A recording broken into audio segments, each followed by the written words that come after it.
All right, yesterday we went over the two types of graphs that are going to be most important for Science 10 physics. Okay, we went over position versus time graphs.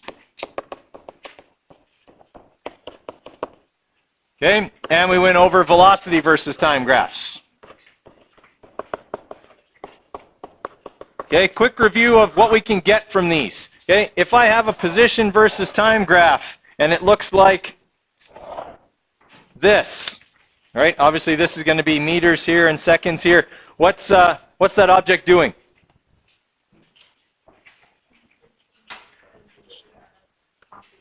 Increasing its position at a constant velocity. Couldn't have said it better myself. Okay? All right. Increasing its position at a constant velocity. Or we could also say moving at a constant velocity in a forward direction or in a positive direction. That would also be fine. Okay? That's what this object is doing because every second it goes the same distance as it did the second before. All right. What if the question asked me to calculate its displacement over the whole trip? How would I do that? Right, I would use final position minus initial position. Okay, that formula that's on your formula sheet. I can use that from my graph. And in fact, that comes in really handy if my graph isn't a perfect straight line. It's got a whole bunch of different directions on it or something. That one will still work. Okay, what if I'm asked to calculate velocity and my graph looks like this?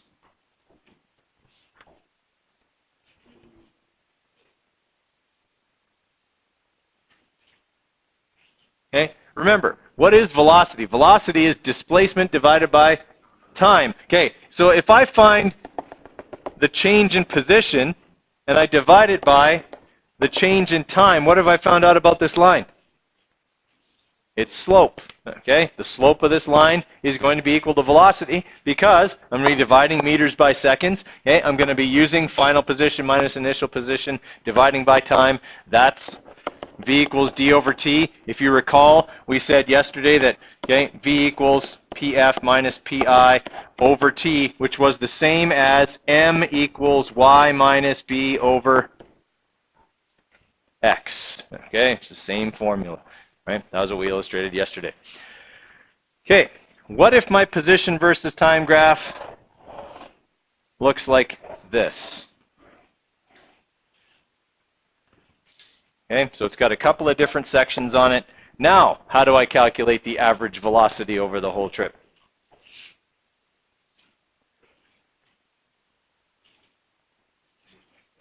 Okay, the same way in that if this was the way I did it, yes. I can't find slope though because the slope's different in all the sections. Really, when I do final position minus initial position and divide it by time, really what I'm saying is this whole graph can be represented by that line, and I am finding the slope of that line. It's just that that line's not really on the graph. Okay? Everybody follow me on that one.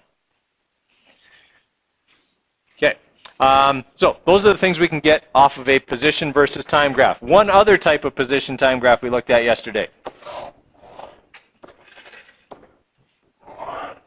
What's that object doing?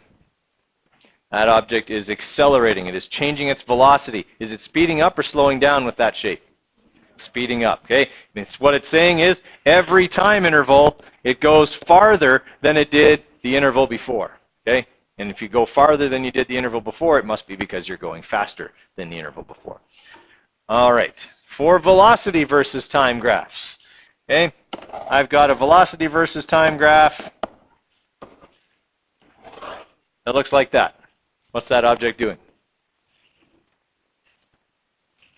It's what? It's accelerating.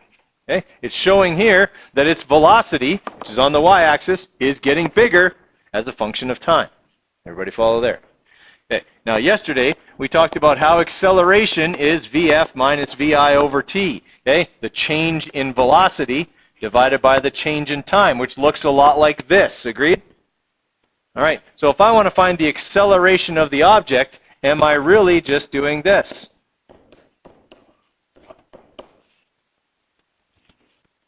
Okay, that was what we pointed out yesterday. Finding the slope of that line is going to represent the acceleration of that object because that's where this formula comes from. Okay,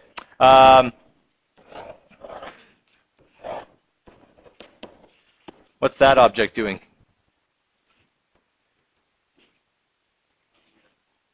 Traveling at a constant speed or constant velocity. Yeah. Okay. Alrighty.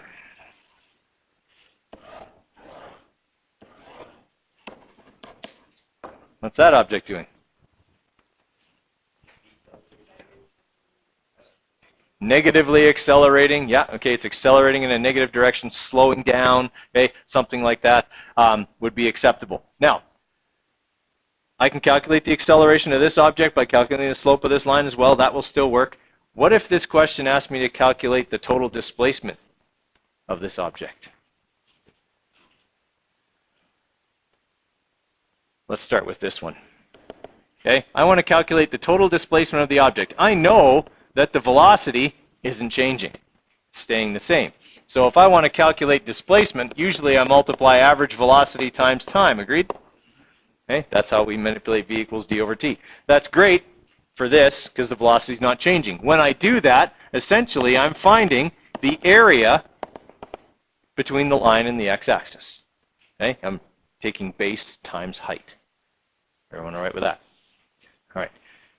Now my line is not making a rectangle. Now it makes a triangle. Okay, so how am I going to find the total displacement of that object? Obviously, velocity is changing now. I can't just multiply them. What do I have to do?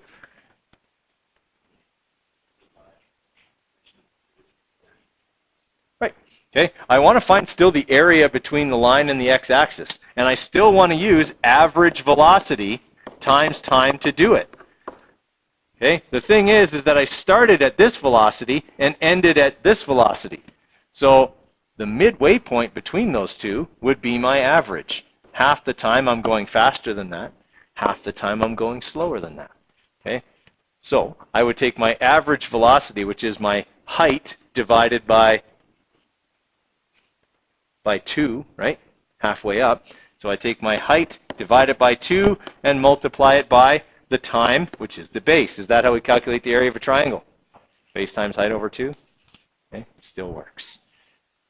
Okay, and all we're really doing when we do that is manipulating v equals d over t.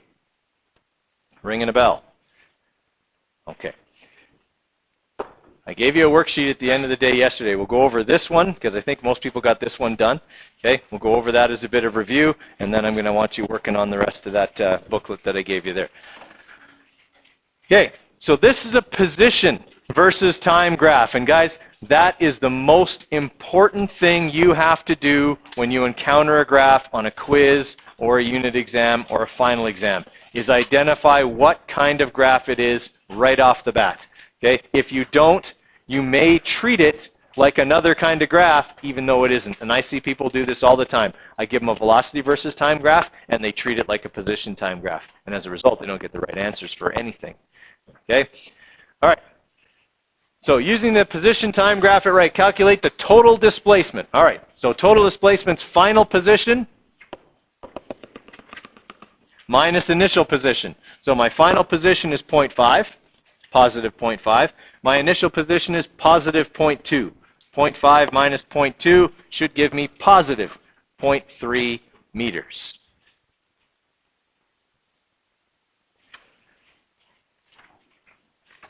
Total distance traveled. We forgot to review that, so we'll do it now. Does distance care whether I go forwards or backwards? All right, so I can't go final position minus initial position because that'll only tell me how far I am from where I started. And I may have gone farther than that. And in this case, I certainly do. How far do I go here? Nothing. Okay, my position doesn't change. I have no distance traveled there. Then I go from 0.2 to 1. So this line here is 0.8 meters. How far do I go here? 0. Okay, and then I go from from 1 to 0.5, which is 0.5. Now I add them together. Doesn't matter whether I went forward or backward. 8 plus 5 is 13, so 1.3 meters, okay, is how far I went in total for distance. Okay, average velocity. I've already calculated part of what I need for average velocity. Displacement, right? Because velocity is total displacement over total time. And I have displacement already. So I'm going to have my 0.3 meters on the top, positive 0.3 meters. And this whole trip takes 7 seconds. All right, so 0.3 divided by 7 should give me 0.04, positive 0.04 meters per second. Okay, is that ringing a bell? Okay, we did all that stuff yesterday with a couple of examples. All right, and then lastly, average speed of the object. Well, again, we don't have a single line here to calculate slope with, so we're going to go that speed equals distance divided by time. Notice I have no arrows over these anymore. I already calculated the distance. It's 1.3 meters. The time is the same, 7 seconds. So my average speed is 0.19 meters per second. No vector on that because speed is scalar. Pretty sure I had that on a unit exam a couple of years ago. Okay, like that is exactly the kind of thing I would ask you to do. Okay. All right, questions on number 1? Okay, keep going. You guys work on number 2 there. All right, so right at the beginning of class here, we reviewed the things that you can get off of a velocity versus time graph. We said one of the things you can calculate is acceleration, either using the slope of a line or by going final velocity minus initial velocity over time. So in part A, they're asking us to do just that. Between 12 and 14 seconds, what's the acceleration? All right, well, at time 12 seconds, velocity is positive 2. And at 14 seconds, it's negative 6. Can I calculate the slope of this line and thus the acceleration of the object between 12 and 14 seconds? Yeah, using this formula or using y minus b over x. But I mean, I don't really have that for this line because it doesn't intersect the y-axis. So what I'm going to do is just plug into this formula. My final velocity is negative 6. My initial velocity for that part was positive 2. And that whole thing takes 2 seconds. So negative 6 minus 2 is negative 8. Divided by 2 is negative 4 meters per second squared. All right, everybody follow what I did there? All right, just plugged into that acceleration formula that we talked about. So anytime it asks you to do that, that's what you have to do. Now I am seeing that some people are struggling with the idea of the negatives. Okay, I just plug into this formula. Okay, if it's a negative value, I put in a negative value. I just have to remember if I'm, starting out negative and subtracting more, I'm going in the whole more. Okay, negative 6 minus 2 is negative 8. I get more negative. Okay, whereas if you subtract the negative, right, so if this was negative 6 minus negative 2, then it would be negative 4. Okay, so just remember the easy stuff. Sometimes we look at this stuff, we start thinking about graphing, and we forget how to do the more basic stuff. Okay, and the other one's giving us trouble. Okay, don't be afraid to ask if there are. Okay, keep going then. Okay, here's the other thing. I'm sure a lot of people are now looking at B, okay, and a lot of people I think just went, oh, well, starts at 0, ends at 0, displacement 0. It's not a position time graph. It's velocity versus time graph. That's not going to work. That's why the answer is negative 12. Okay, it's not coming out to 0 here. So what do we have to do? Okay, well, we said earlier that you can calculate the displacement on a velocity time graph by calculating the area between the line and the x-axis. Well, that's really what we're doing when we do that is really taking the average velocity and multiplying by the time. So what I need to make are a bunch of shapes that I can calculate the area of. Okay, triangles, rectangles, etc. Okay, so I'm going to make triangle here, okay, triangle there, okay, this nice big rectangle there, right, probably a triangle here, one here, one there. Okay, now I've got a bunch of triangles that I can calculate the area of, and when I do that, I'll be taking the average velocity for that triangle, multiplying it by the time for that triangle, and figuring out how far it went during that time. No different than when we had this. Okay, a few minutes ago we went over this, and everyone said, oh yeah, that's no problem, I just calculate the area of that triangle. Okay, well now there's a whole bunch of triangles. Okay, it doesn't change fundamentally what we do, we just have to do it more often. Okay, just going to do it multiple times and then add them all together. Okay, so what's the displacement rate here for this first section? 0. There's no rectangle. It's right along the x-axis, right? The velocity is 0 there, so there's no displacement. Okay, then I've got 1, 2, 3 for my base here, and the height of that triangle is -3. So -3 times 3 is 9, -9, divided by 2, because it's a triangle, is -4.5 for that triangle. Okay, this triangle here is only 1 second on the base and 3 high. -3 times 1 is -3. Divide that by 2. Okay, this triangle is -1.5. Right? This triangle here is 2 high by 1 wide. So 2 times 1 divided by 2 is 1. Okay, this rectangle is 1, 2, 3, 4, 5 wide and 2 high. So that's 10. 5 times 2. Okay, we got this little triangle here that's only a half a second wide and 2 high. So 2 times 1/2 is 1. Divided by 2 is 0.5. Everyone following what I'm doing here? No, because that's a rectangle. Base times height, right?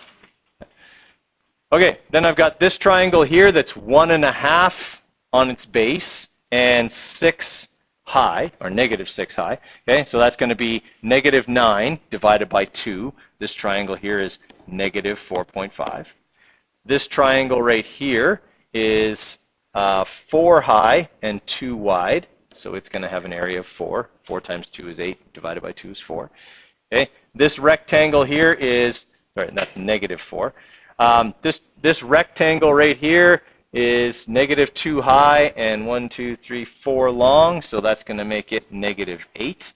And then this little triangle here will have an area of -1.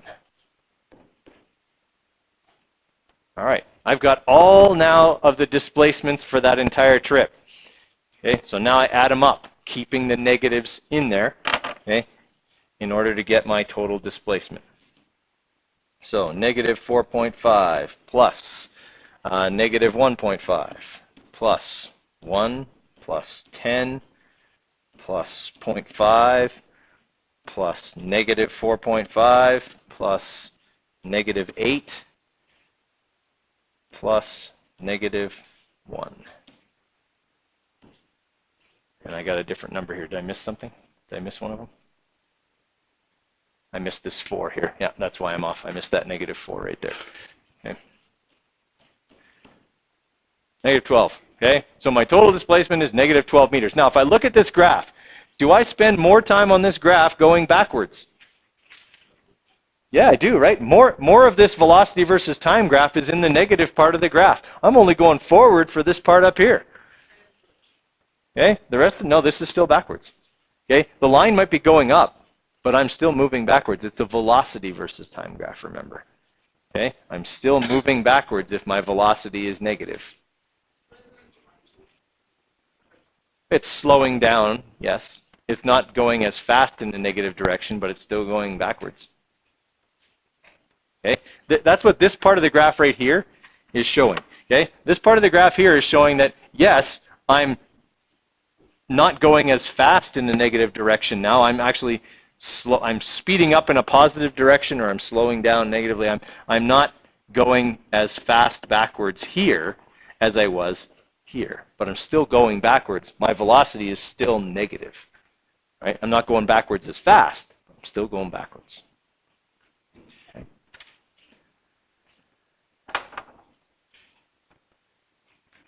Okay, so I had a number of questions regarding number 5 here. It's still a velocity versus time graph, guys. Okay, if I want to figure out average speed, I still use total displacement and total time, or sorry, total distance and total time. Okay, how do I calculate displacement or distance on this kind of graph? I take the average velocity and I multiply it by the time to get the area of the shapes. Okay, so I've got a rectangle and a triangle.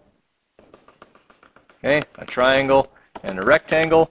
Okay, actually that should be right here. Sorry, I went too far. Okay, I find the areas of my shapes and I add them up. Then I've got the total distance.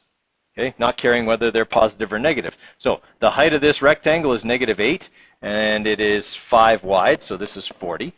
Okay, this is going to be half of that. 20. Everybody with me there? Okay, this is the same. This is going to be 20, and this is going to be 40. All right, so I've got 60 plus 60. This thing travels 120 meters distance, right? Doesn't matter whether part of it was forwards and part of it was backwards, because realistically, what's the total displacement for this trip? 0, right? They spent just as much time going backwards as they did going forwards.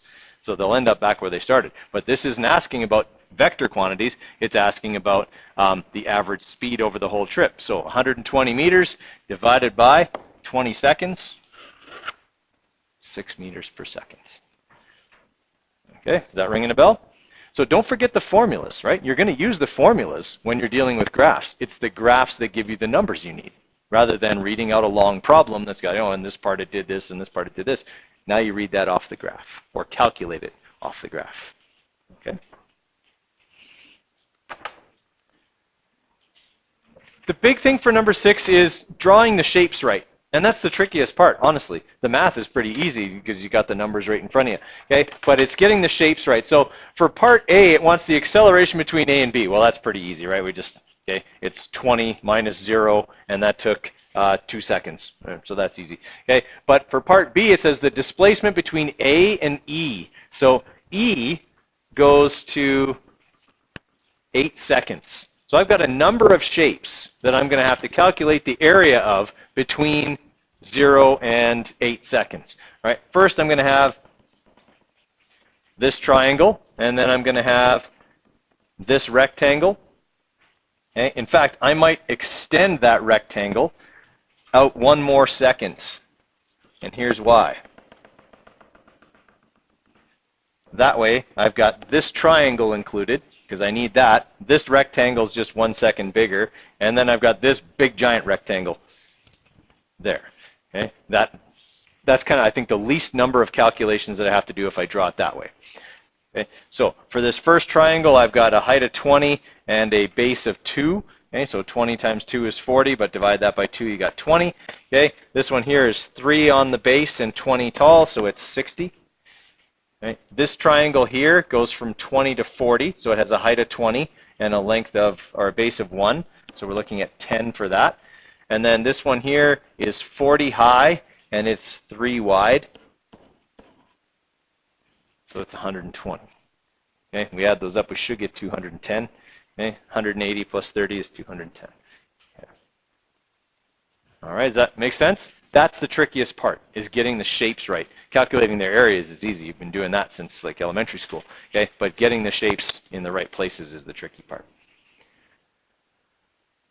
Okay, and then once we have that total displacement, some of our other calculations become a little easier, or we just, okay, it says average velocity between A and F. So when we do that, we just need to put 2 more shapes onto our total displacement so that we can have the total displacement over the total time for that calculation. All right, questions on that one? Any other ones giving us trouble? Had a question about, again, the units for acceleration being meters per second squared. Okay, you can see that I've got that here in a few of the answers. Just let me quickly review why that is. Okay, if you're calculating acceleration, you're taking final velocity minus initial velocity and dividing by time. In terms of units, that means you're taking meters per second and you're dividing by seconds. So really, what you're doing is saying that your acceleration is how many meters per second you change your velocity by every second. Now we abbreviate that meters per second squared because when we do that division, this is what we're doing. Meters per second divided by seconds over 1. If I want to divide fractions, what do I do to them? I multiply the reciprocal, right? I go meters per second multiplied by 1 over seconds. Meters times 1 is meters. Seconds times seconds is seconds squared. Okay, that's why we get meters per second squared as the units. Okay, so you can either think of it as meters per second or meters per second squared. Either one is right. Okay, they're the same thing.